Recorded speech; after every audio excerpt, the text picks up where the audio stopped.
الحمد لله وكفى وسلام على عباده الذين اصطفى أما بعد فأعوذ بالله من الشيطان الرجيم بسم الله الرحمن الرحيم وإذ ابتلى إبراهيم ربه بكلمات فأتمهن قال إني جاعلك للناس إماما قال ومن ذريتي قال لا ينال عهد الظالمين صدق الله العظيم.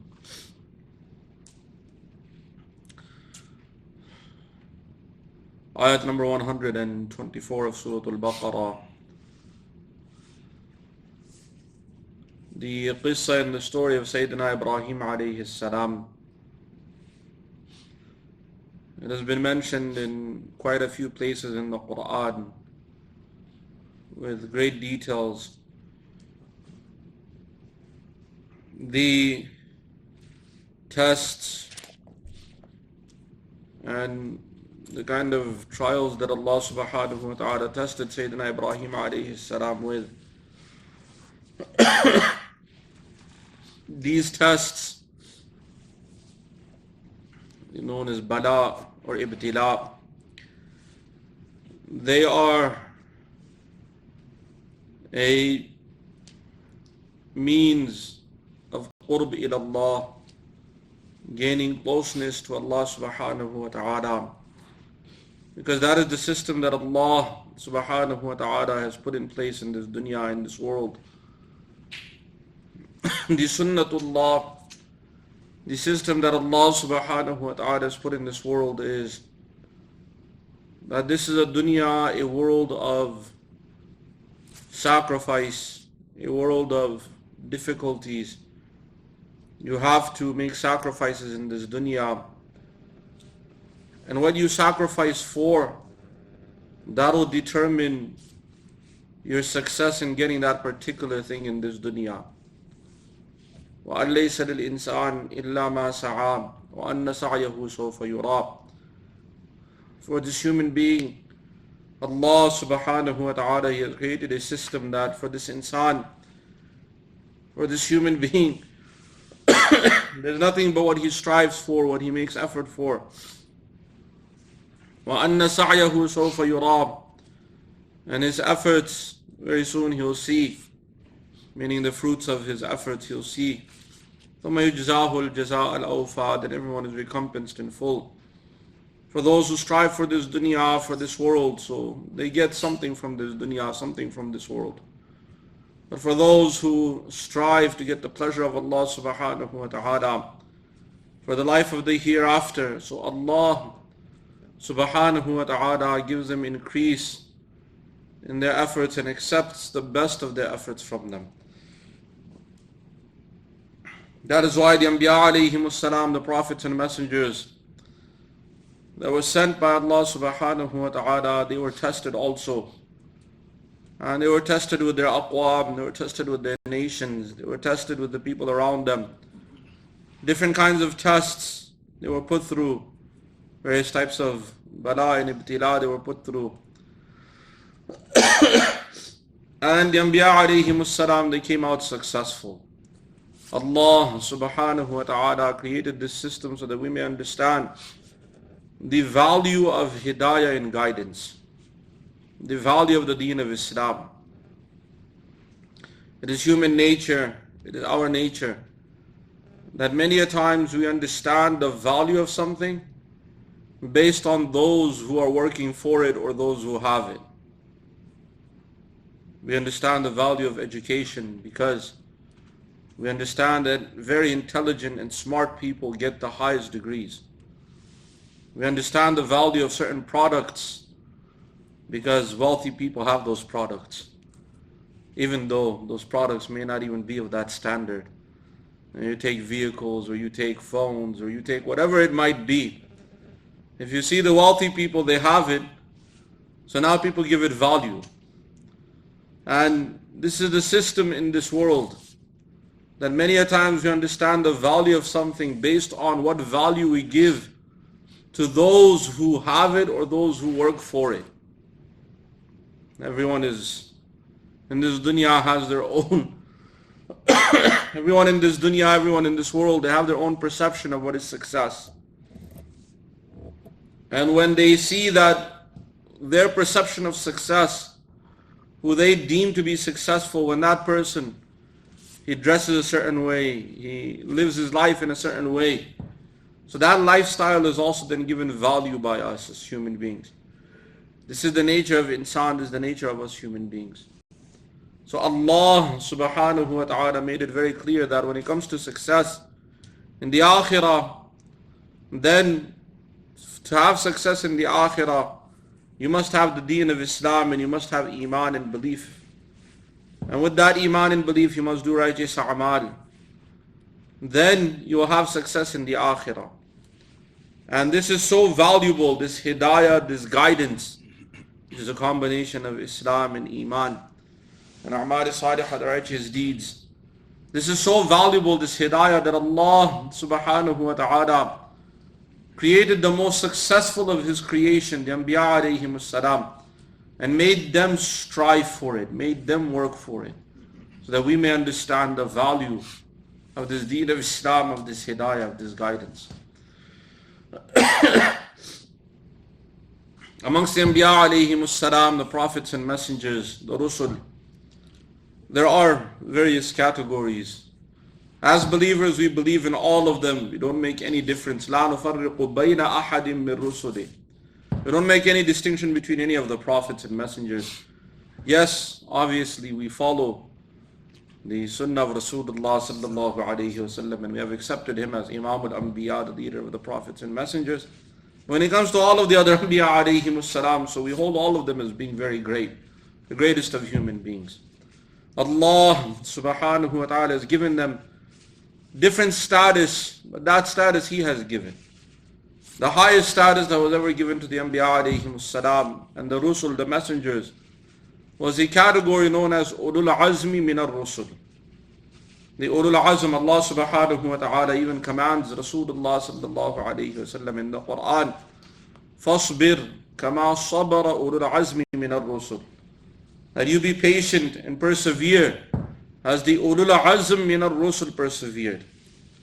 The Ulul Azm min al-Rusul, those that had the highest resolve and that were given the highest status amongst the prophets and messengers, there were 5 great Anbiya alayhimus salam and Rusul messengers, going in chronological order of how they came in history. So Nuh alayhi salam, he was Ulul Azm min al-Rusul. He gave da'wah to his qawm for 950 years. And his da'wah was not our kind of da'wah, you know.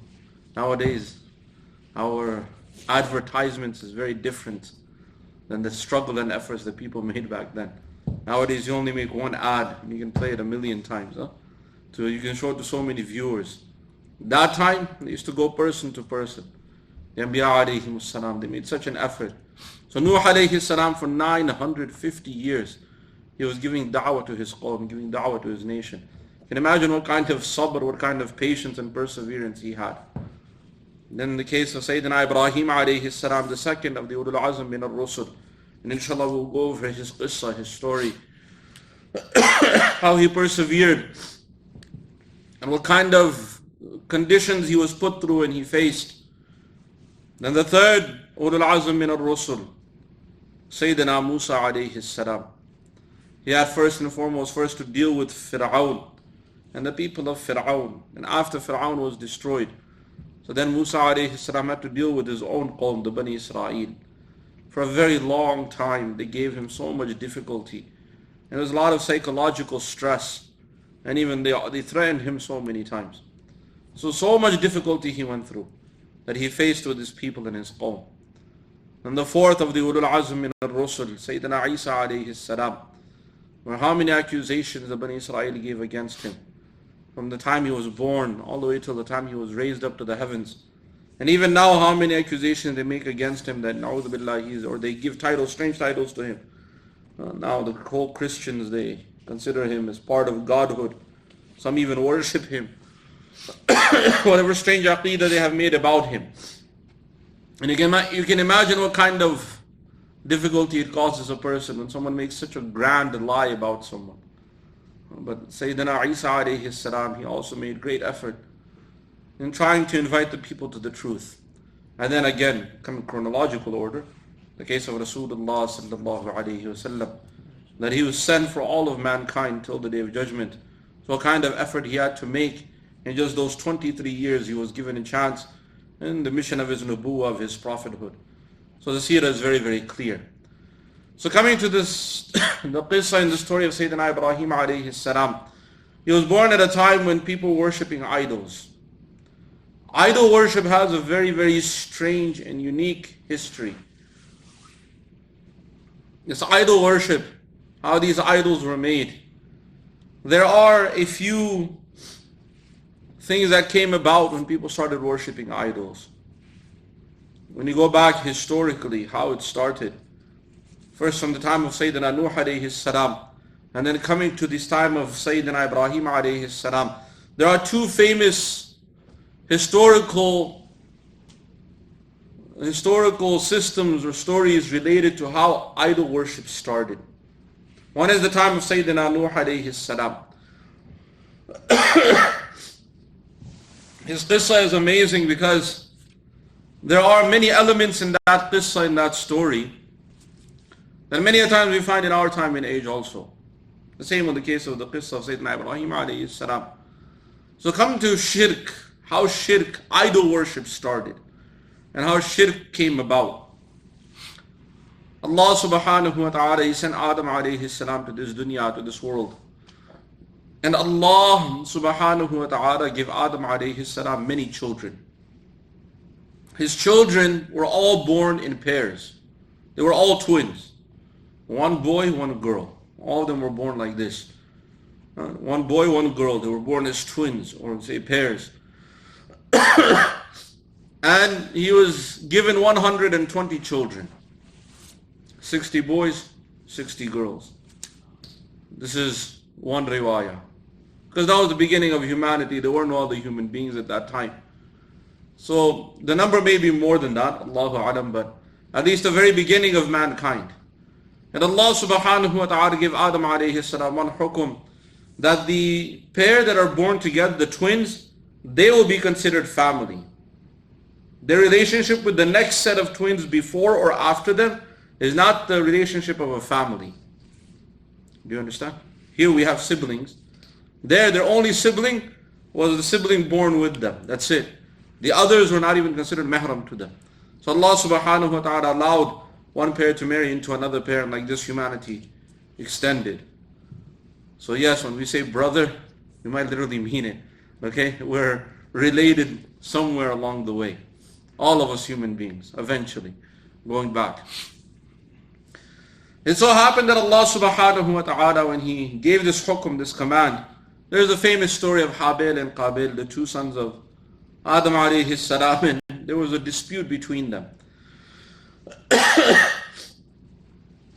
And it so happened that the dispute was related to the aspect of nikah in marriage. What was also unique about this pair, about Habil and Qabil, they were born in different sets. So Qabil also had a sister and Habil also had a sister.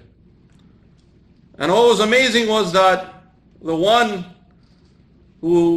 sister was very, very beautiful, and the other one wasn't exactly that beautiful. It so happened that in one pair, the girl was beautiful, and in the other pair, the boy was beautiful. It was kind of a strange setup. So one set was considered very valuable, and the other one did not give much value. So when the time of nikah came, it was kind of jealousy that happened. So Adam alayhi salam, he tried to resolve the issue without causing any kind of fighting. This was also human. Allah subhanahu wa ta'ala wanted to tell us our nature, that this aspect and system of desires, shahwat, if it is not in check or it is not controlled, it can lead to even murder or killing. And this is the case throughout the world. You find what is going on when people go beyond the limits of what is allowed in Sharia, so it can lead to murder. So the first murder happened, just to cut the story short, where the one brother killed the other brother. Qabil killed Habil, and at that time Allah subhanahu wa ta'ala mentioned the qissa in Surat al-Ma'idah, وَاتْلُ عَلَيْهِمْ نَبَأَ ابْنَيْ آدَمَ بِالْحَقِّ إِذْ قَرَّبَا قُرْبَانٍ فَتُقُبِّلَ مِنْ أَحَدِهِمَا وَلَمْ يُتَقَبَّلْ مِنَ الْآخَرِ. Anyhow, قَالَ لَأَقْتُلَنَّكَ, the one brother told the other one, I'm going to kill you. قَالَ إِنَّمَا يَتَقَبَّلُ اللَّهُ مِنَ الْمُتَّقِينَ. The brother who was threatened to be killed, Habil, he told him that I'm not, Allah subhanahu wa ta'ala, He accepts from the muttaqeen. There was a system that was set up as far as the acceptance of a sadaqah to show if which decision should be accepted. Habil was not ready to give his sister, Habil was ready, so when they give sadaqah, Allah subhanahu wa ta'ala accepted from the case of Habil, and this was a system that was set up at that time. So the threat was made that I'm going to kill you. The brother who was threatened, he made a statement. He said, لَإِن بَسَطْتَ إِلَيَّ يَدَكَ لِتَقْتُلَنِي مَا أَنَا بِبَاسِطٍ يَدِيَ إِلَيْكَ لِأَقْتُلَكَ إِنِّي أَخَافُ اللَّهَ رَبَّ الْعَالَمِينَ. They told his brother that if you're going to extend your hand to kill me, you're going to murder me, I'm not going to fight you. If you kill me like this, I'm not going to fight you back. So this was the first murder that took place. And once this murder took place, Allah subhanahu wa ta'ala also made it very clear that this was the first major sin, which was qatl and murder. Anyhow, Qabil also got married and had children, and there were some of the other families that also sided with Qabil on the side of this situation or this issue. Allah subhanahu wa ta'ala at that time gave Adam alayhi salam another son, Shis alayhi salam, and he was also a Nabi. He was given nubuwah and prophethood. And during this time, because of the murder and the willingness to indulge in major sins, this concept of having this will to indulge and involve in the disobedience of Allah subhanahu wa ta'ala willingly, this spread on into the children also. That it's okay to, na'udhu billah, disobey Allah subhanahu wa ta'ala, no punishment will come. So, this psychology develops. That, well, we're not going to be punished in this dunya, so we can do whatever we want. So during this time, Allah subhanahu wa ta'ala gave a hukum to Shis alayhi salam, that those who believe in you and those who follow you, and this is after the time Adam alayhi salam had gone back to Allah subhanahu wa ta'ala, he had passed away. This was the time between the death of Adam alayhi salam and the birth of Nuh alayhi salam. There was a time period of some 1,000 years, more or less. During this time, this incident happened. So there were some that believed in Shis alayhi salam.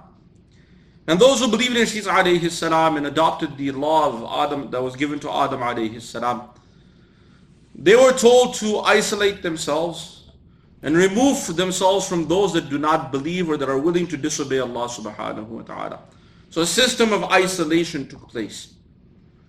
So Shis alayhi salam, he took those that believed in him and those that believed with him, and they migrated, they made hijrah. This was also the very first hijrah.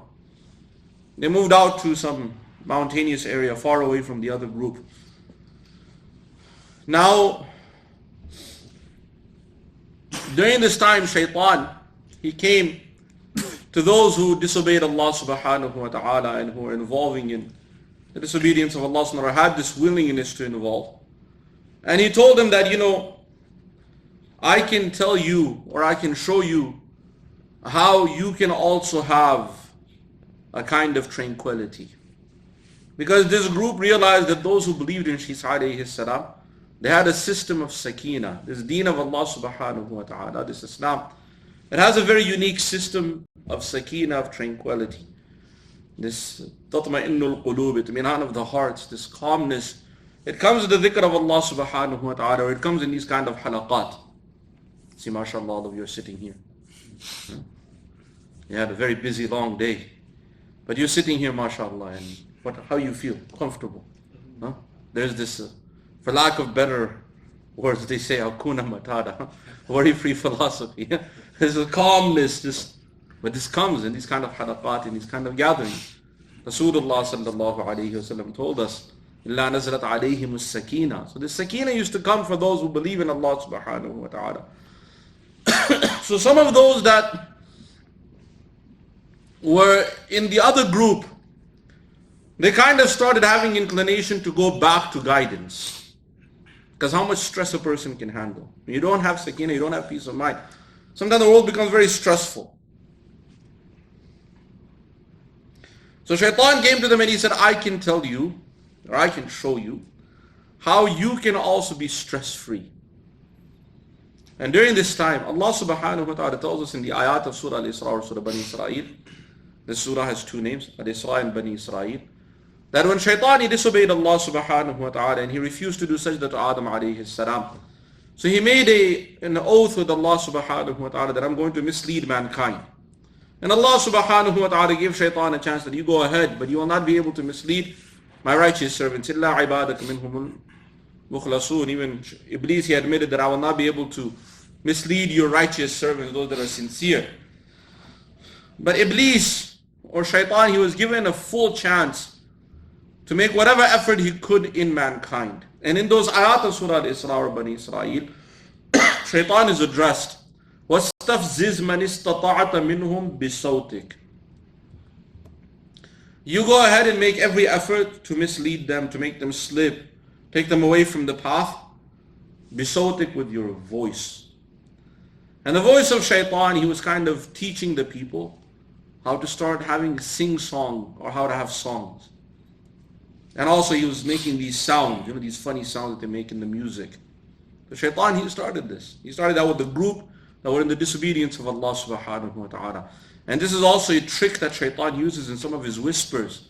When he wants to mislead someone, he is able to use those whispers to mislead people.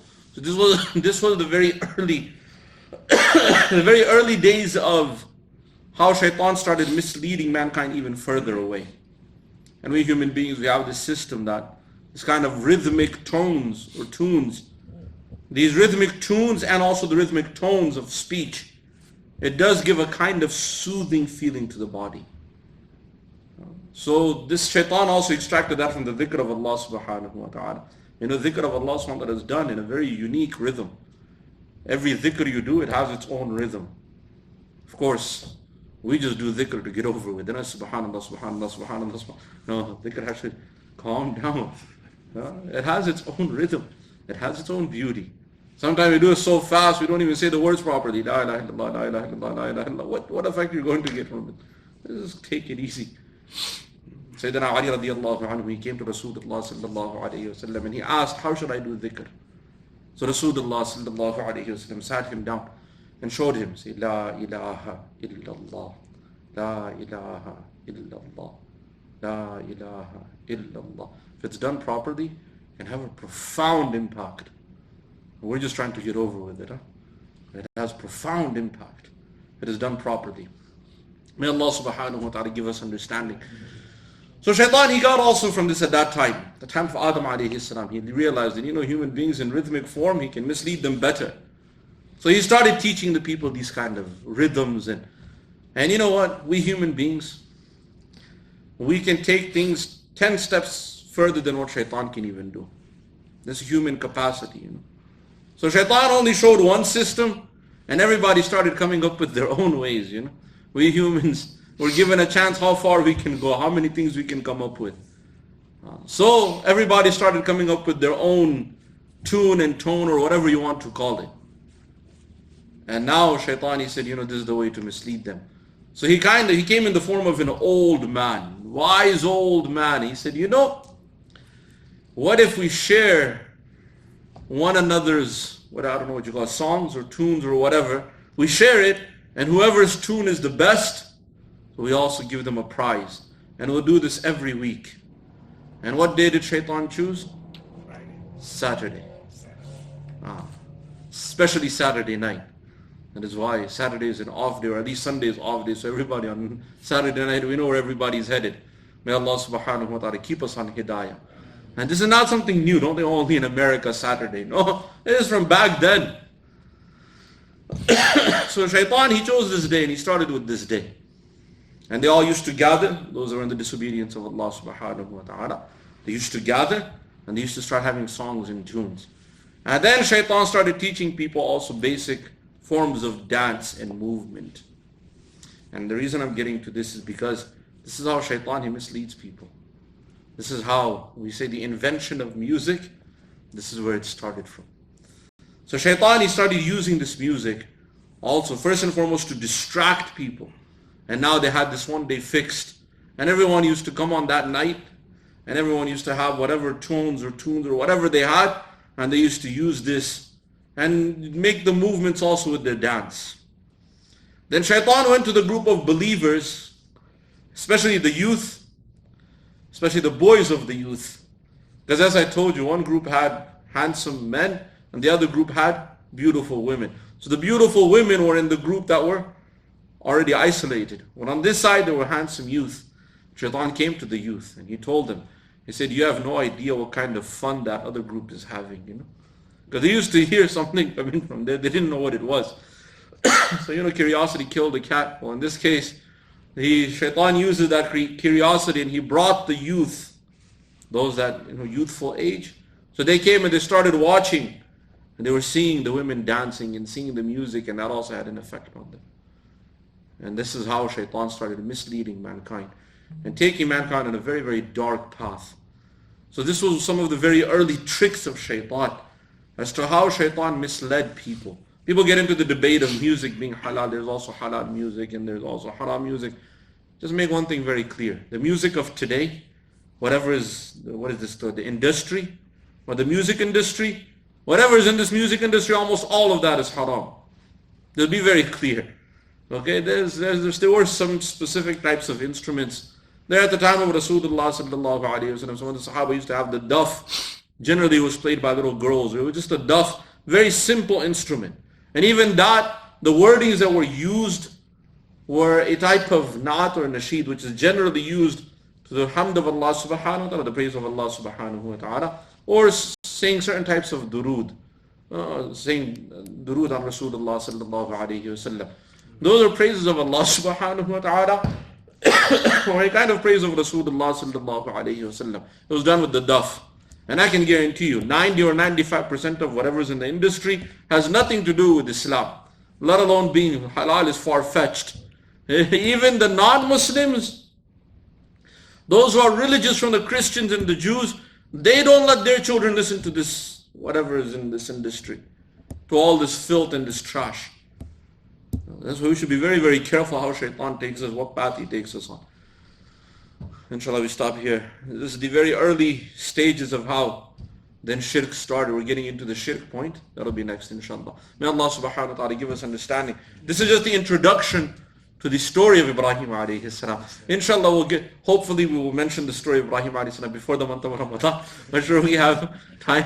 So hopefully we'll get there. May Allah subhanahu wa ta'ala give us understanding and give all of us the tawfiq to practice His deen. وَمَا عَلَيْنَا إِلَّا الْبَلَاغُ. الحمد لله رب العالمين والصلاة والسلام على سيد المرسلين وعلى آله وأصحابه أجمعين. ربنا تقبل منا إنك أنت السميع العليم وتب علينا إنك أنت التواب الرحيم. اللهم نور قلوبنا بالقرآن وزين أخلاقنا بالقرآن ونجنا من النار بالقرآن وادخلنا في الجنة بالقرآن. اللهم اجعل القرآن لنا في الدنيا قرينا وفي القبر مونسا وعلى الصراط نورا وفي الجنة رفيقا ومن النار سترا وحجابا. اللهم إنك عفو كريم تحب العفو فاعف عنا. ربنا آتنا في الدنيا حسنة وفي الآخرة حسنة وقنا عذاب النار. سبحان ربك رب العزة عما يصفون وسلام على المرسلين والحمد لله رب العالمين.